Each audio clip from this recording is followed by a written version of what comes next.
आरोप करून जेरीला आणायचं आणि त्याला पक्षात घ्यायचं हे सध्याच्या राजकारणाची नवी पद्धत महाराष्ट्रात रूढ झालेली आहे, अशा शब्दात जयंत पाटलांनी नाव न घेता भाजपवर टीकास्त्र सोडलंय। विधानसभेत ज्यांच्यावर टीका केली तेच आता त्यांना हार घालून सत्कार करून प्रवेश देतायत।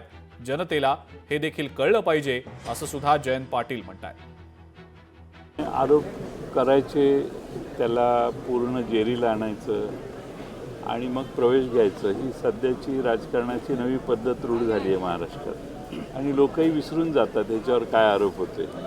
एखाद्या पक्षात गेल्यावर त्याच्यावरच्या सगळ्या आरोपांचा विसर लोकांना पडतो आणि त्याची नवी इनिंग सुरू होते।